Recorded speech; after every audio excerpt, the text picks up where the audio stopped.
Hello, my Bill 5000 Nation. How's everyone doing today? Hopefully, everyone's having a great day. If not, hope it gets better from here. Yes, I look like a hobo today, and I don't care because it's hot.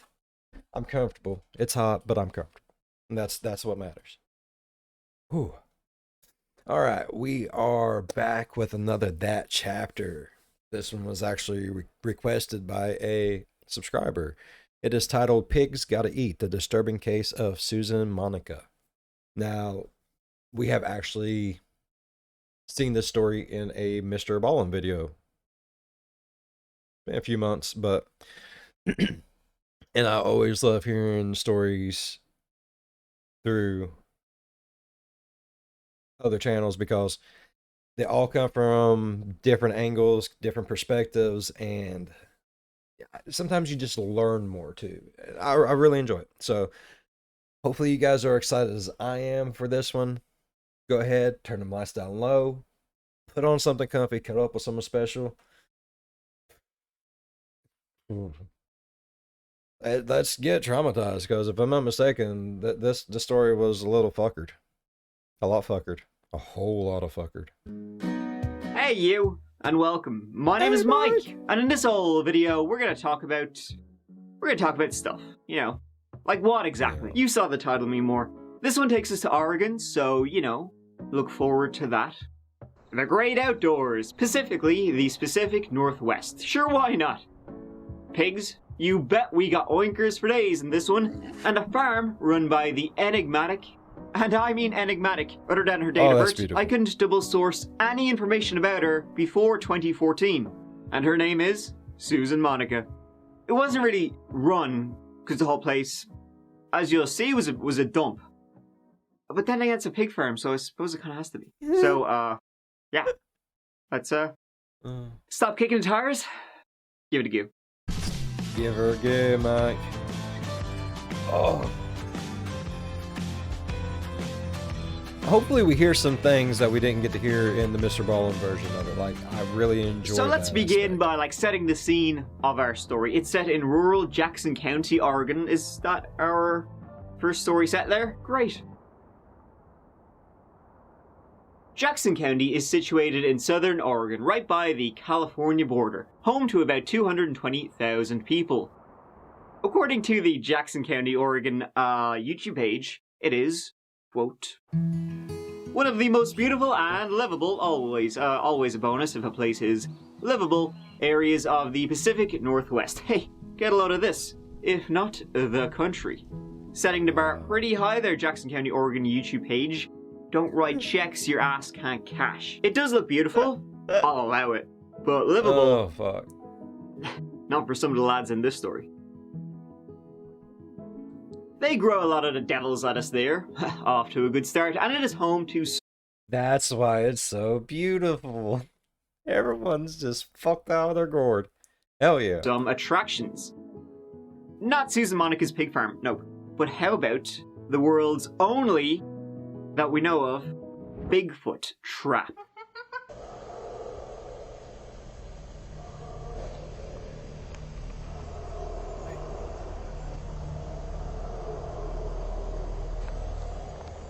See, this part of the world is home to the legendary Bigfoot. Yes, you heard me, Sasquatch, the Sasquatch, which I believe in Native American means guy Biggest of footed. in a gorilla costume. It's been there since 1974 and was filled with carcasses for bait, but only captured bears. Oh, God. Damn. What a shame. After 50 years, no Bigfoot. Well, any day now, believe me. Jackson County was, Dude. is I believe Mr. Sasquatch is out there. I believe there's a whole community of Sasquatches. also home to the Oregon Vortex, where things move uphill. If you don't believe in optical illusions. Place Native Americans used to call forbidden ground. A place horses refuse to be ridden into. A place where brooms stand upright on their own. A place where golf balls roll uphill. Should have made a video about those things. Let's move on. He should do a video about those things. I'd watch it. So it was in the weird, creepy, spooky, wet forests of Oregon that we venture when, on New Year's Day 2014, Robert Haney, 56 years old, he was missing. He had been missing for quite a few months, actually, in fact, since September 2013, so 4 months missing by this point. But his children, he had 5 children, they hadn't given up the search in Jackson County for him. He had just vanished off the map, like your man, Bigfoot. He got him.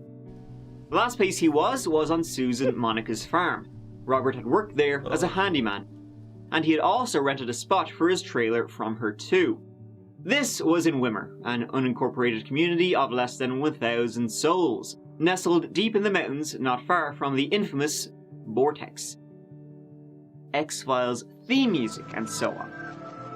And so forth. Susan hadn't seen Robert since about the 9th of September when she said he just, without notice, effed off one day. She was in fact calling Robert's kids to come and get, his shit he left behind. Things like his motorcycle helmet and jacket, his dog, his tools. His tools, which, as a handyman, might come in handy. And that's what made it even stranger that he had vanished. These were, obviously things he would need. Now, Robert had ran away as a kid and started from there. So maybe, 40 years later, did he want to go and do the same thing again?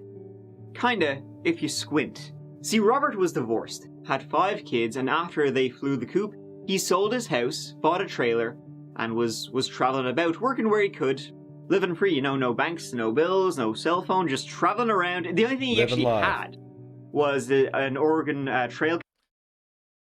There's nothing wrong with living the nomadic lifestyle. Some people it suits. Like, some people thrive living like that. It was like an electronic benefits card, for, government benefits, like food stamps and that kind of thing. Other than that, he was essentially a nomad. But a nomad who always took his stuff with him.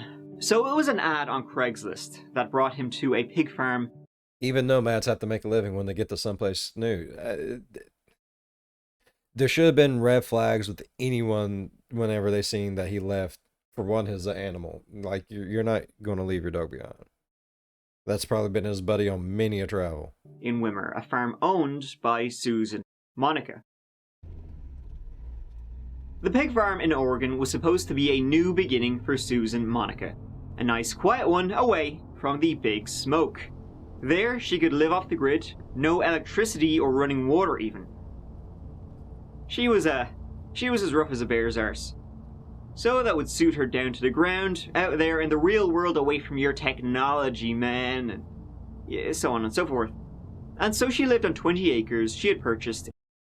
That was good. I've never heard that. She was rough as a bear's ass. Oh, fuck. In 1991, moving away from the work she had done all her life and building everything there from scratch herself. And as she was doing it herself, she needed, someone to, help out and do what needed doing. Hence a handyman named Robert Haney, who answered a call in March 2013, 6 months before he vanished. Susan was born in California in 1948. Most of her life, she kind of kept to herself, so not really that much is known about her. I mean, as you can see, she's living out in the middle of nowhere, Oregon. But what is known is that Susan Monica was born Stephen Buchanan. She served in the US Navy during the Vietnam War, and it seems like she transitioned shortly after being honorably discharged. Though something I do want to mention real quick is whether Susan is trans or not is something that's been disputed, so I'm not sure if it's true or not. So take that fact. So whenever she was in the military and she was the other person, like, and she came out, if she did or didn't transition, is that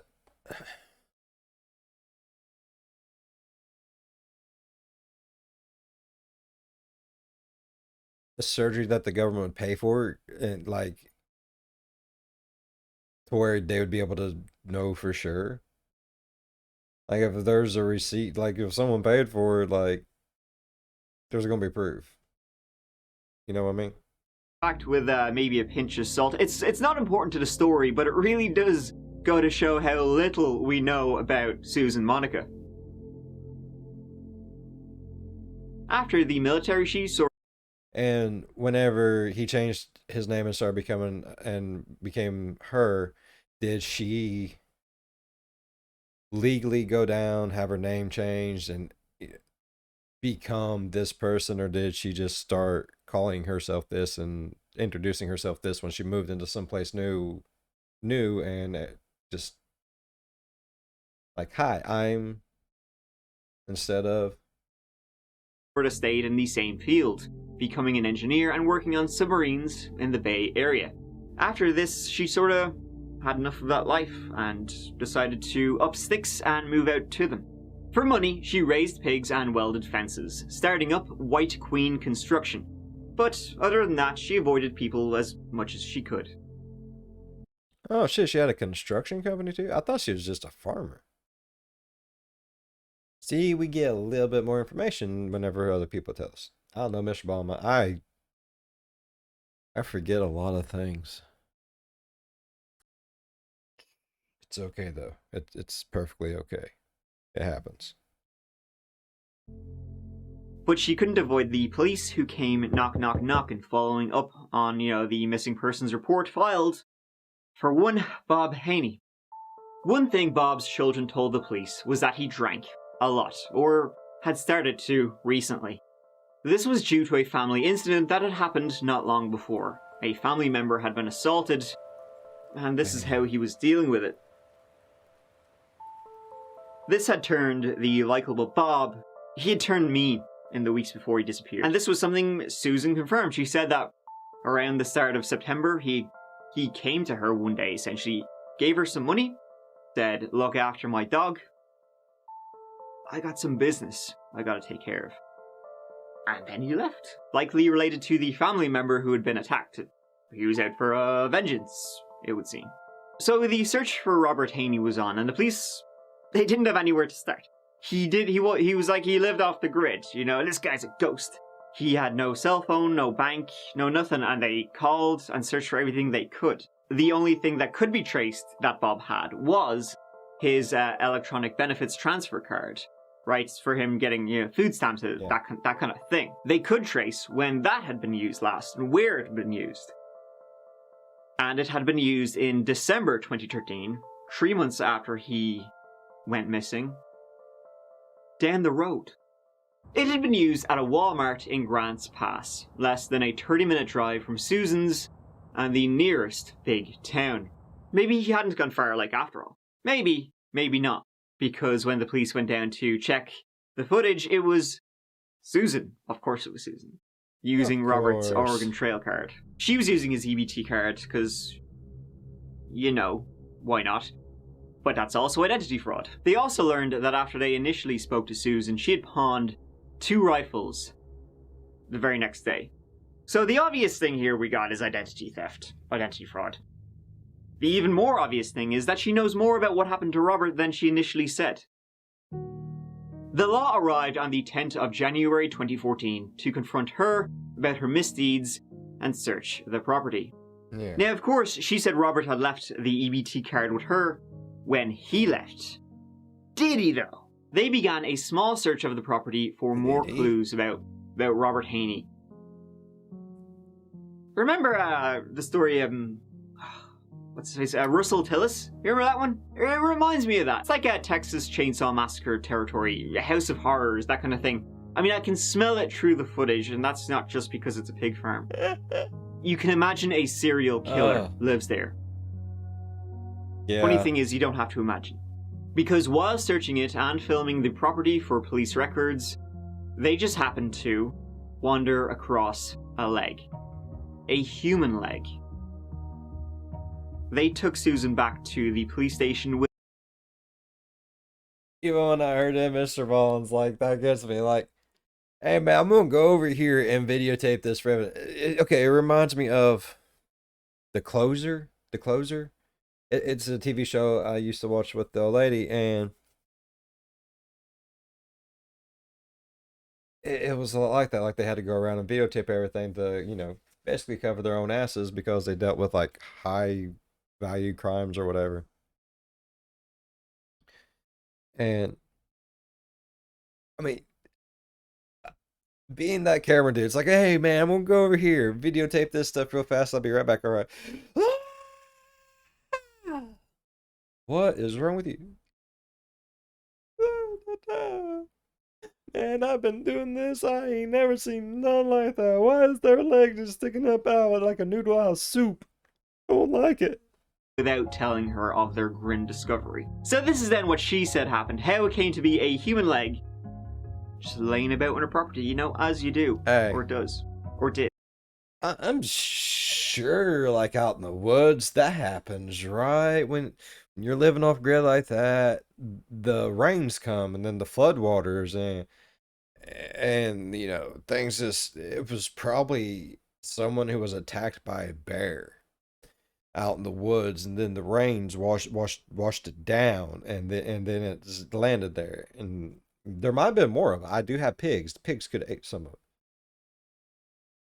Gotta think fast, people. To the best of your knowledge, Susan, has anybody ever died on your property? Would you tell me if there had been? I guess no. Well, I don't know. They said they found a leg. She didn't have anything to do with that. It wasn't her. It was the pigs. And poor old Robert was being eaten alive. No.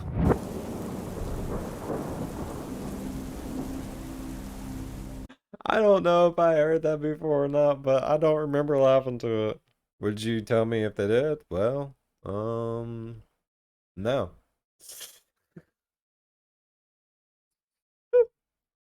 I came down in the morning and I saw the pigs on something. It surprised me. So I went through the gate a little bit and I saw them eating. Then I walked closer,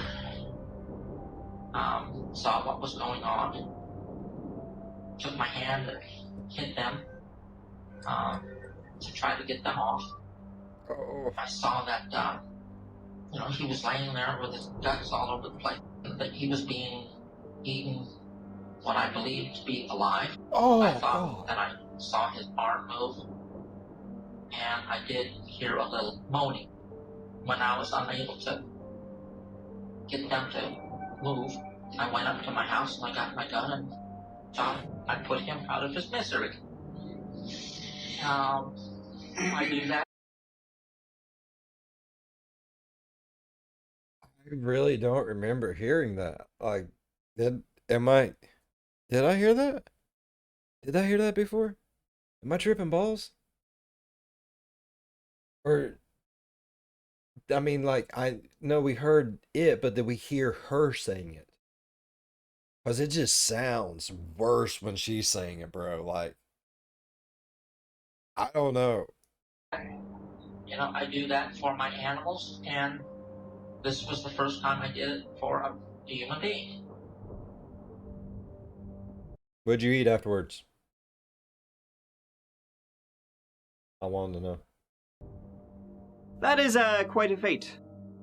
Would a pig do that? I mean, it actually does happen. Pigs eat people not that uncommonly. They go through bones like butter. Said that, that scary guy from Snatch. Hence the expression, as greedy as a pig. He kind of looks like her, actually. So even though she shot him, she still left him there.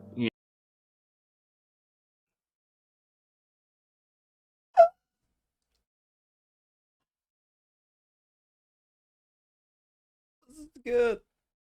I just seen it right before the pig shit kicked off. Yeah. With the pigs, because, hey, why not? Then she took him out and got the axe. What probably happened then was that a wild animal, Sasquatch, he found the bag, tore it open, and started chowing down on the leg when the cops found it in the open. I knew it was wrong, but if it were one of my pigs suffering out there, I would have done the same thing. After a couple of days, I went out and I picked up what I believed to be the rest of him. I put it in a couple plastic bags and was thinking about my pigs and worrying that if I told anybody, that they were going to come out and shoot all my pigs. Yeah, probably. This resulted in a much larger search of the I can't. I mean, wouldn't you have to? Like, if okay, she sold her pigs, right? So I imagine she sold them for meat. No one's just gonna buy a big old fat pig that's ugly as sin and be like, "Oh, I'm gonna keep it in my house." No, like those are bred for food. 9 times out of 10. Most people, if they want a pig, it's the little pig. It's like, "Oh, look at my little pig." You know, you would never want to kill it because you never get enough bacon out of it. I'm kidding, but. So she probably sells them for. Can you eat an animal's meat if it's your meat? That didn't sound right in any context, in any way, shape, or form. Then I apologize. if say a pig has ingested a person, just like. And then, unbeknownst to you, you ate pork chops or whatever that came from that pig. Would that make you sick? property being undertaken and led to the discovery of a second body. She's known as the real Sasquatch, in my head when I was researching this. 59-year-old Stephen Delacino had also been a handyman on Susan's property, and he had vanished in 2012. What she said happened the first time was that Stephen had, repeatedly, shot himself in the head. Then she said he had stolen 2 of her guns, she had confronted him about it, and they ended up fighting with Stephen getting shot. He then went after her, tried to kill her, and she executed him in self-defense. Then more chow for the pigs. The pigs were treated well, I'll give her that. So both deaths were, Susan would say, hey, come on, it's out of my hands, both of them. And she never told anybody about, I closed my eyes, let go of everything, and that's what happened. Like, what do you expect? Like, I did what I could. these people who just died. Because, if she did, she'd fed them to the pigs. Because it saves her buying pig food. And then the pigs would be euthanized if she did, and she couldn't bear that. It's the Piggy Palace all over again. Neighbors say they are not surprised to hear the allegations. This Rogue River woman is in jail tonight, charged with murdering 2 people and mutilating the bodies. Susan Monica is here at the Jackson County Jail tonight. She is facing 2 counts of murder charges and 2 counts of abuse of a corpse. And investigators say there could be more information that comes out. They say news of her arrest comes as a shock. She was a caring lady. She really was. She helped anybody she could. I mean, she's always doing stuff for people. Like he said, go to Gleaners, pick up food for them, and deliver it to all the elderly people that she knew. The manager at the local hardware store says Monica has been building a barn and often went in to buy supplies. She says sometimes customers would get intimidated by Monica, but once they got to know her, most people realized she was a kind person. I think a lot of times it's just the look, and she'd come in and be dirty from working on her property. She was very big. Many people in the neighborhood are saddened to hear that Monica has been accused of murder, and they say this was an unfortunate situation. Susan was arrested on 2 counts. That's crazy. So she was like scary ooga booga style, like, oh my god, I'm scared of her. But like, when you get to know her, she's a nice person. That's crazy. That she would just, kill people. Like, how nice of a person are you? Like, okay, so I wonder what exactly drove her to want to kill them. I mean, if she's that nice of a person, sweet as can be, and everything else, what took place between her and the first fella and her and the second fella to where, and wasn't there another fella or something, or another bot? I don't know. But what took place between them that put her to the point where she's like, something, fuck nice, I'm gonna kill you. Counts of murder and 2 counts of abuse of a corpse. She was upset that the pigs were destroyed and not donated as food. Yeah, really. An even bigger search was then undertaken on the farm, and authorities began to wonder if they were going to find more bodies. And while they never did find more bodies or bones, human bones or bodies at least, they did find clothing. Like a lot of clothing. Now, forensically, both victims, Stephen and Robert, were found to have been killed by gunshots to the head, and they both had gnawing marks on their bones. And Susan kept her story, that one was in self-defense, the other was a mercy killing.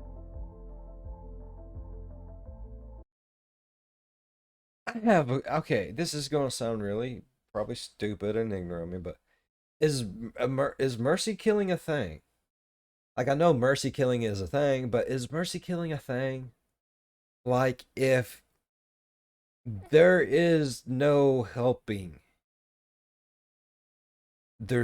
you're dying, I can't stand to see you suffer no more because I love you that much. There's no way for help to get to us. You're going to either die suffering or I can end it fast.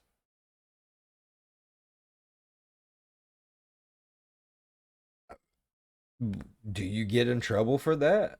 Because it's like there's no way to save them. Would you rather me sit there, potentially die, waiting for them to die, knowing there's nothing I can do, and suffering them suffering and prolonging it? Or is it just like you did what you had to do because is it a thing?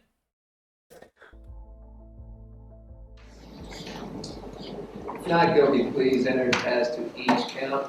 I do give the defendants up to 30 days to move against the indictment.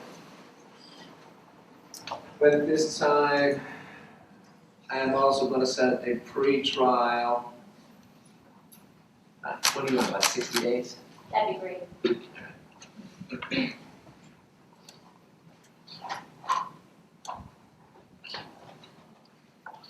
I'm going to go to March 17, 1:30 p.m. for a pre-trial.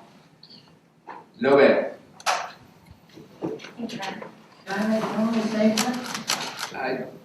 I think your attorney would prefer that you not. That's correct, Susan. Don't say anything.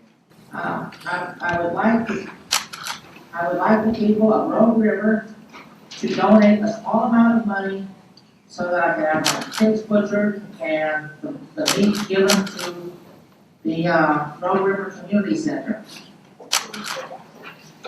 Thank you, Susan. We'll see you later this afternoon.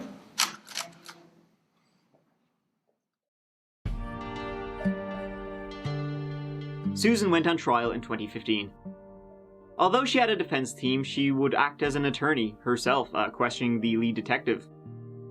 Arguing it was her Sixth Amendment right to be an active participant in the trial. Is there a question that you have for him? Judge Barnack repeatedly stopped her, saying she wasn't asking appropriate questions or following the rules of the court. He even reprimanded her for disparaging Detective Henderson's character. I don't want to hear that out of you again. But it wasn't just Monica's questions that enthralled the courtroom. Many of the people out there are relatives of Robert Haley. The lead courtroom for the next couple of minutes. I do not want them to hear what he has just said, what he is about to say. What did you do on my case? During the trial, a witness came forward. Someone Susan had spoken with while awaiting trial. They told another story to the jury. One Susan had told her that Robert had gotten drunk. He had come on to her. Susan, not a fan, gut shot him and then left him for the pigs. And they ate him while he was alive. The witness was also able to somewhat confirm this because Susan had sent her birthday card while in jail. The birthday card was signed the sweetest murderer in Jackson County. It creeped me out, like I got chills. It says happy B-Day from the sweetest murderer in Jackson County, Susan Monica. Adorable. That was a joke, right? Susan would say. I signed.